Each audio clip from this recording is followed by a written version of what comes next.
Selamat pagi, saya Firman Nugraha dari kelas 3 BPJKR. Saya akan menjelaskan tentang perkembangan, pertumbuhan, dan kematangan. Ciri-ciri dari perkembangan, pertumbuhan, dan kematangan. Yang pertama ada perkembangan. Ciri-ciri atau karakteristiknya dibagi dari beberapa fase, yaitu masa usia prasekolah atau 0 sampai 6 tahun. Masanya terbagi dua, yaitu masa vital di mana individu menggunakan fungsi-fungsi biologis untuk menemukan berbagai hal dalam dirinya, dan masa estetik atau keindahan adalah masa perkembangan rasa keindahan di mana di masa ini perkembangan anak yang terutama adalah fungsi panca inderanya.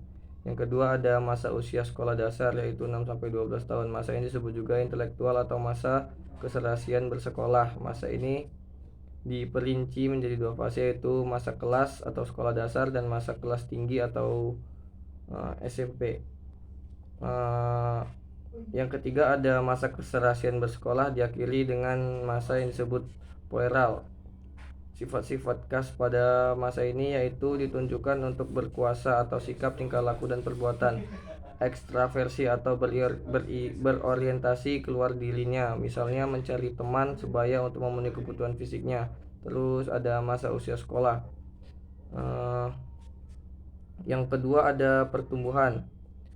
Ciri-ciri atau karakteristik dari pertumbuhan ini adalah perubahan fisik dan meningkatnya ukuran tubuh atau ukuran tulang dan gigi. Secara umum perubahan fisik semua orang sama, namun pertumbuhan sangat bervariasi jika dibedakan dengan perkembangan pertumbuhan dalam usia 20 tahun.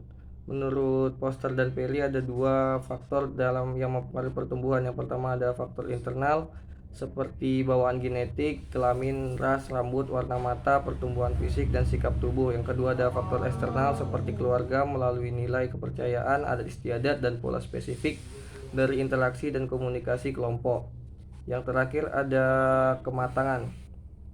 Ciri-ciri kematangan yaitu perubahan yang relatif permanen, terjadi karena hasil proses biologis terlepas dari faktor lingkungan dan yang mempengaruhinya.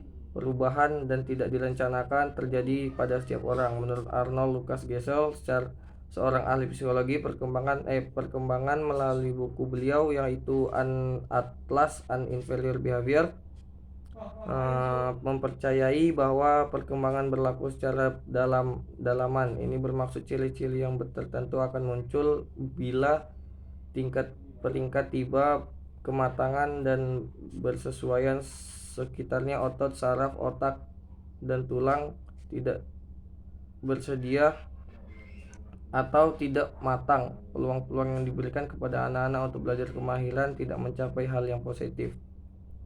Mungkin hanya sekian yang dapat saya sampaikan. Jika ada salah mohon dimaafkan. Selamat pagi.